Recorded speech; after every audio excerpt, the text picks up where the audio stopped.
There's something that happened in 2012 when I finished my housemanship then, and I was posted to Gombe for my NYSC. When I went to Uniport then to get my posting letter, I saw others who also got the same post to the north, and they were looking for how to defer. They say when they go there, they will defer because of both that was Boko Haram period. They don't want to expose themselves to the stuff that's happening there in the north. So, but I think my younger sister also just finished her own NYSC then in the same Gombe. And Gombe is a state that is located in the northern part of Nigeria. I think it's northeast. And then I also had my brother who also was living in Yola. So I was fascinated to go to Gombe. Even with the news of Boko Haram, and I was fascinated, I was happy, I was looking forward to it. Also to find time to also visit my brother who lives in Yola as at then. So of course, started the journey. It's one of those journeys that a lot happened on the road while we are going. So well, we got there YSC camp. We stayed there for 3 weeks. My first time to actually Stay in the north. I think that was the first time. That was even my first time to. It wasn't my first time to go to the north because I went to the north for my brother's wedding. I was his best man. So that was me. That was the first time for me to actually stay for that long in the north. Because I wanted to see, because I've heard of so many things about the north. I wanted to see how life is over there. So I went there. I was looking forward to actually working as a doctor in the north because of the news of some health facilities they are not properly staffed by healthcare professionals. So I was looking forward to it. So I went there. While we're on camp for the 3 weeks NYC orientation, we started hearing bombs, gunshots outside the camp. And while in camp, we heard stories of Boko Haram attack. In fact, one of our platoon leaders, who is a military guy, got killed during that period of our camp. So he came back, we heard that he was killed. He was ambushed and they were shot by Boko Haram. So we were in camp getting all those information. Of course, we had family friends calling us from back home. Are you okay? Are you fine? My dad then, may he so rest in peace. My mom too, may her so rest in peace. Calling back to ask me, are you okay? We are hearing this. Because of course it shows on the news, oh, Boko Haram, and they mentioned Gombe and they know I was in Gombe. So, well, but while we were in camp, to be honest with you, we didn't really get much of those information. And that's how this thing happened. Because where you are, a lot of things might be happening. You won't even get information. The people who are getting information, people who are speaking about it, are people who are not even living in the same place you are. So the end of the 3 weeks camp, even in camp, so people, of course, while in camp, I attended, I think, yes, we had a mass being said to us in camp. A priest came to camp to say masses, and then I got to join the Catholic Youth Corpers Forum. So after, while people were trying to get their redeployment stuff, I had an option. They gave us time to come and redeploy if we want to. I had an option of redeploying to Rivers State, redeploying to Lagos, redeploying to Delta, Bayelsa. At some point, they say Port Harcourt is filled up. We have Bayelsa, we have Delta. I had opportunity to do that. But I told myself that I'm not redeploying. I would like to stay in Gombe. I would like to be here. I would just want to see. I would just want to, because I'm not the type that takes decision. I don't follow crowd. So when people are doing something, I like to through it and decide if I will have to do that, if it is best for me, because I believe we all have our destinies are different. So first of all, you have to think about it before taking a decision, not because everybody is doing the same thing. So you just have to jump into the boat and follow it. I decided not to redeploy, and after that, I think when we passed out of the camp, we went for mass on Sunday and attended a mass in one Catholic church in Gombe. Then after that, they now took us to, they took me to immediately after the camp, they took us to, we entered a vehicle, those of us who were there. I think I was posted to Shangom local government. I'll never forget, Shangom local government in Gombe. So I was taken to Shangom local government, and I got to Shangom local government. I was taken to the hospital, the primary health care center, where I will have to work as a doctor. The people there, the nurses, the community there, they were so happy because they have not seen a doctor for the past 6 months. They've not had a doctor. So it were just the midwives, the nurses who were just trying to see what they could do to serve the community. I got there, felt compassion, and I saw their faces looking at me with gratitude, looking at me with joy that at least finally they have a doctor posted to them.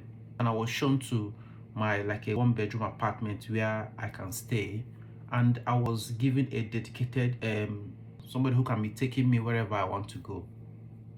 And I was also told that Boko Haram don't come to that area. That is just more in the cities, more in the Gombe city. But this is just like an interior. They don't come to this area. But looking at the whole place, it was like an arid land. It got me scared because the place didn't even look so secured for me. But because of I was moved with remain. I was moved with compassion.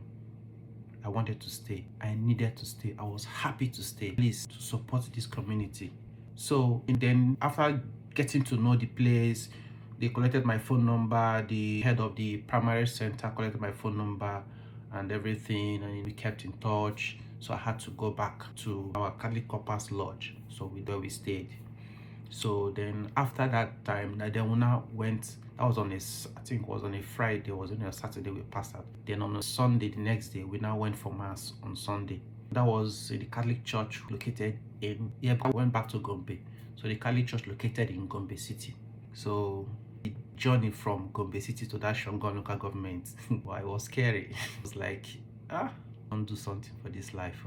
So we went back to church, and after mass, then the next day, I think one of my colleagues then in Uniport, what's her name? She's in the UK now. Both of us actually did that, and she was posted another local government. So I think we now met in Gombe. Then we now had to take a bus back to Port Harcourt. It was a long journey. I will never forget that journey. And I will never forget that journey. It was a long journey. All night journey. It was a journey that lasted almost 24 hours. I'll never forget that experience. We came back to Port Harcourt safely. Thank God we came back safely. And I came back home. My mom was telling me, didn't you redeploy? My mom was not happy. She was saying, you like your own decisions yourself. You don't listen to anybody. Blah, blah, blah, blah. Say this and that. You know, I don't quite understand where she's coming from. She's just playing her role as a mother. She has always done. And then my dad too. My dad was worried, but he told me that if you have the courage to do that, if you really want to do that, you have the courage, go ahead. That's what my dad told me, even though I saw in him that he was also not in support of me not redeploying. So then while we're at home, because that was 3 weeks break, I was still in communication with the manager of the primary center. I was still in communication with him through phone messages, text messages. You know, I told him when I plan to come back, and he was telling me how they are waiting for me, how everything is, how they are happy to have me. Then all of a sudden, Boko Haram struck that same Catholic church we attended in Gombe. Boko Haram struck. Boko Haram attacked the church. In fact, the story was that they came into the church because there were policemen. Even when I attended the church, we saw policemen guarding the church. So they came into the church. The policemen, there was an open gunfire between them and the policemen who were guarding the church, and they killed some of the policemen. The other ones escaped because they were trying to hold them from coming into the church. And while they were doing that, while the gunfire was going on, and by the time they came, so the army people now came, so they were not able to actually enter into the church because the plan was to go into the church and kill everybody who are in that church attending mass at that particular time. So it appeared on the news, and the first thing was my mom looked me and started crying and started telling me, why am I not listening to her? Why am I so stubborn? Why don't I listen? Is it this same place I want to go back to? My dad was also looking at me. He didn't even know what to say. That was when it dawned on me that, guy, you have to consider what they are telling you. And that was how I reconsidered it. And I called out my colleague. How far now? Could go redeploy now. So they say if you want to redeploy, we had to go straight to Abuja. That was the first time I entered a flight. So we booked aero contractors and we flew straight from Port Harcourt to redeploy. Now threw me to Ekiti. That was how I saw myself doing my NYSC in Ekiti. Why I'm saying this is because of what is happening currently. This whole Boko Haram thing, this whole insurgency, this whole terrorism stuff has progressed, has worsened over the years. And yet, some people will come and keep quiet and try to defend the government. Some people in government are aiding and abetting these killings. And yet, nobody is talking about it. It had to take Donald Trump to mention it before the whole world now is becoming aware of it, before even our leaders are now taking it serious. I don't want to start going into Christian genocide, Muslim genocide, or whatever, but the fact remains, and these facts are everywhere. It takes someone who is not sincere, who doesn't want to tell him or herself the truth, that a certain group of people selectively targeted. The collateral damages you are seeing affecting other group of people like the Muslims is as a result of the main focus, the initial target, which is the Christians. Because why will you go to a Catholic church to kill everybody there? Now, I'm making this video now. Today is a Christ the King procession. This is a procession that happens in the Catholic church. You see people coming and processing. We are now proclaiming Christ our King, which is the center point of Christianity. Don't be surprised to see attacks today. Don't be surprised, and tomorrow somebody will say the Christians are not targeted. I have Muslim friends. Even in this week, I have Muslim friends. I have the ones that say the truth. The ones who are not even in support of the attack Christians are having. I worked in Saudi Arabia. That is the headquarters of Islam. I worked in Saudi Arabia, which is the headquarters of Islam.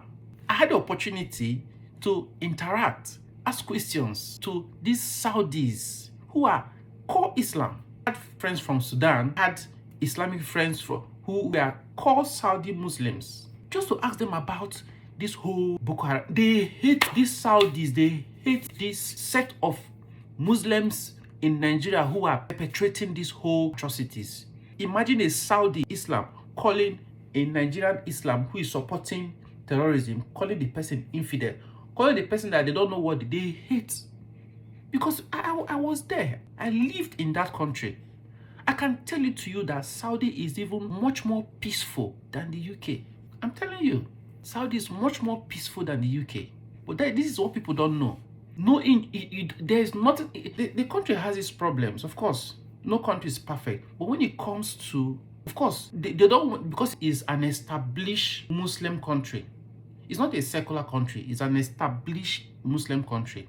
So they make their law from day one. It's not as if you have Christians 50% Muslim.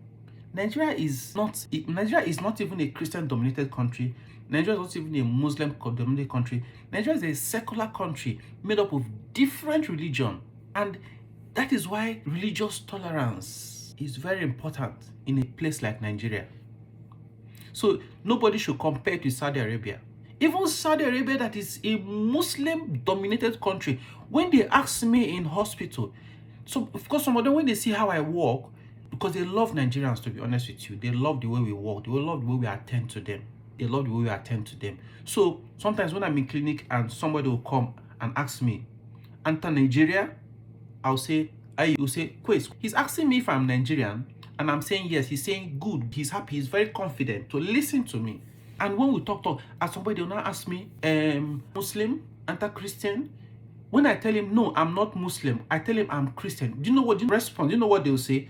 That is also good. So they ask that acceptance, the fact that they have accepted me, that is a Christian, and making me their friend, and not killing me because they're not considering me as an infidel. They have their belief. They are Muslims. They have right to believe in what they believe.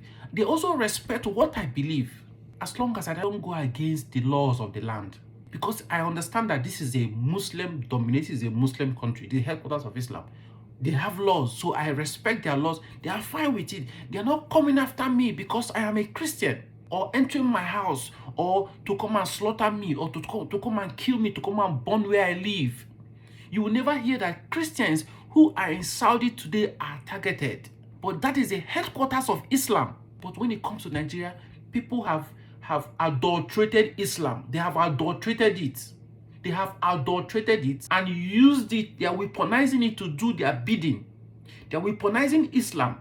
They are using it for politicizing everything. We know how Boko Haram started. We know people who are funding it, but we're not telling ourselves the truth. How can somebody who was responsible for Boko Haram persons, notable that we all know, Ali Modu Sheriff, who is now working around with Convoy, and the current vice president of Nigeria, who was also implicated. Then he was the governor of Borno State, was it Borno or Zamfara? I don't know. But he was also implicated in using Boko Haram to fight Jonathan's government. Today he's vice president.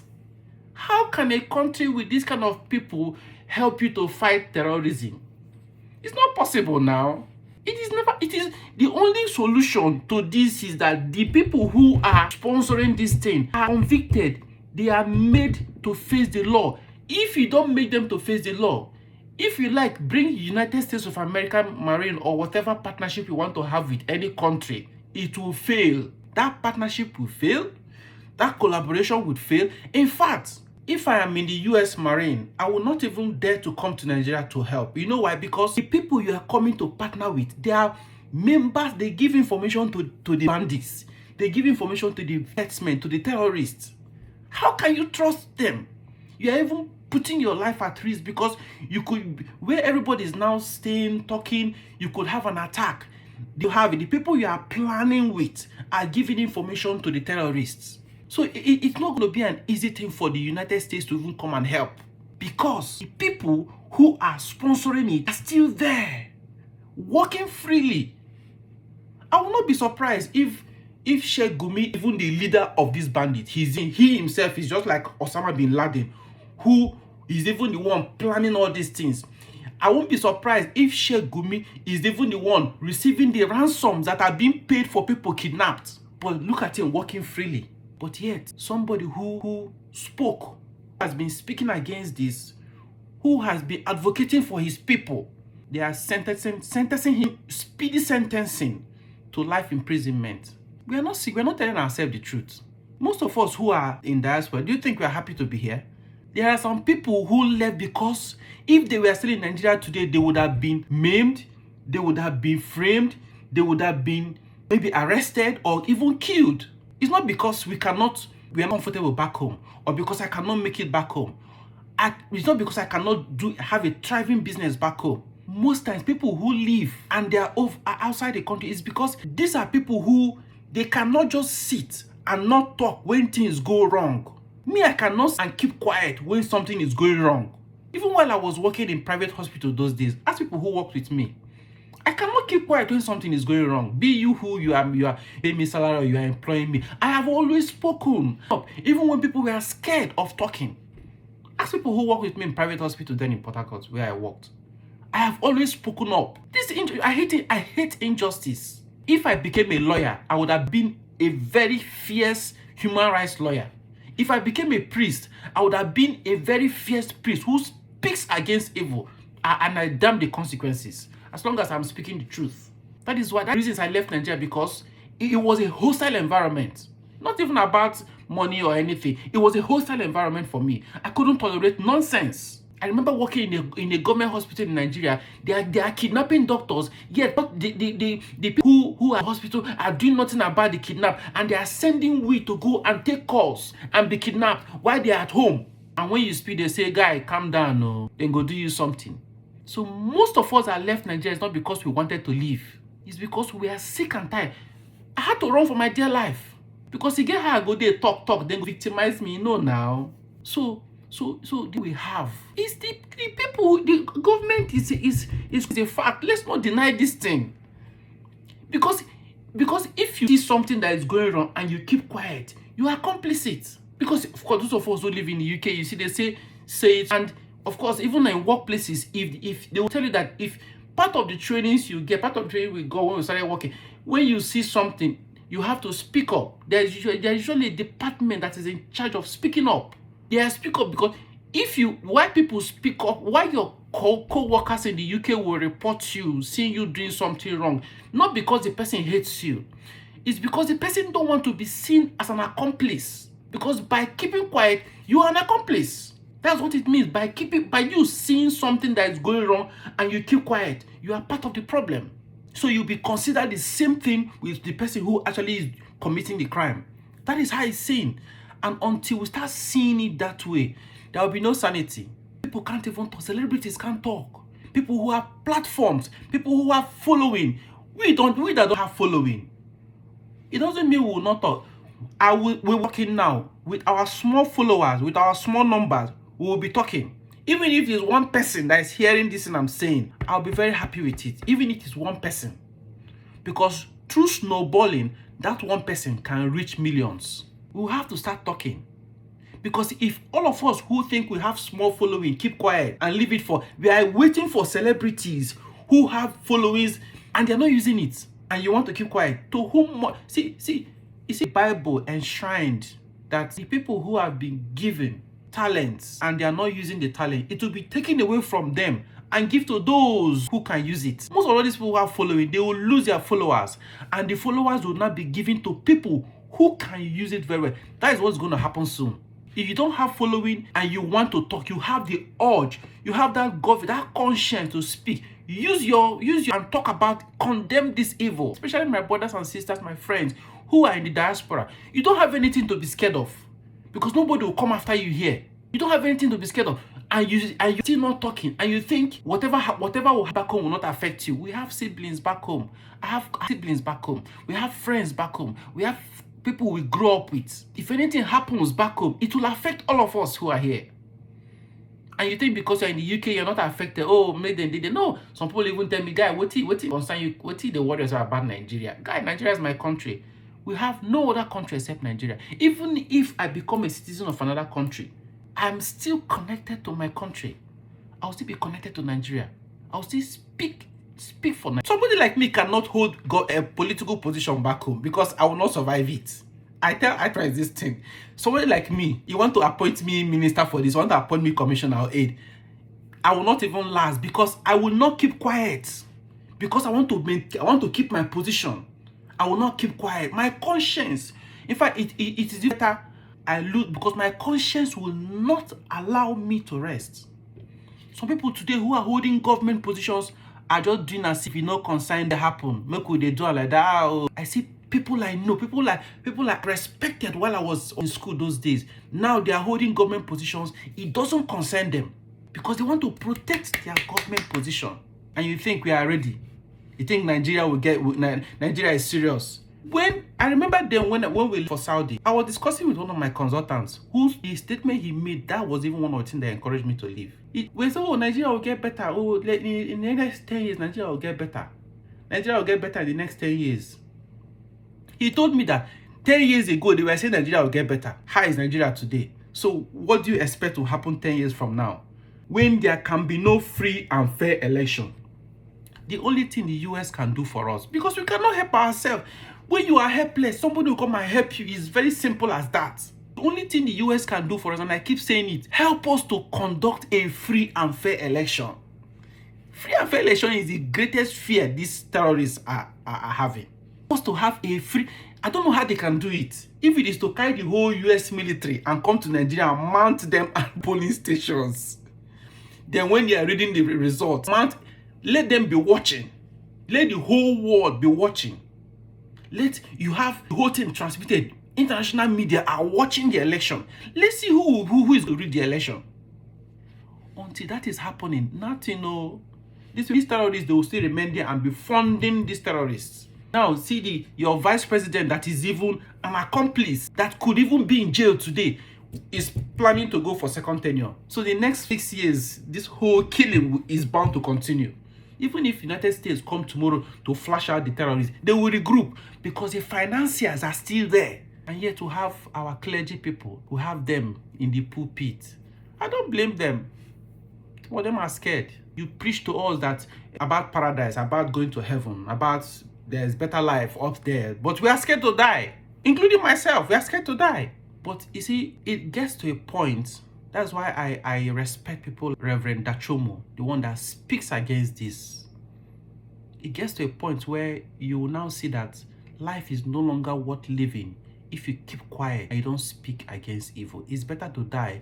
I prefer to die. I prefer to speak and I die. I will be very happy than keeping quiet, not speaking the truth, and I'll still die. So the only solution we need is a free and fair election. Until we get free and fair election, we are going nowhere in that country. Until votes, that is the only thing that will put in. If you put in a leader who is credible through free and fair election, they will, you see that they will on their own leave. Because by the time the person comes with his or her machinery, with all the allies from countries like the US, the terrorists they'll just go to neighboring countries, and all the perpetrators will be the end. But if you come and flush them out and go back, they will regroup because the financiers are still there. It breaks my heart to see what is happening to my country. It breaks my heart. It pains me every day. I'm supposed to be here focusing on what I am doing, but every day I cannot just help it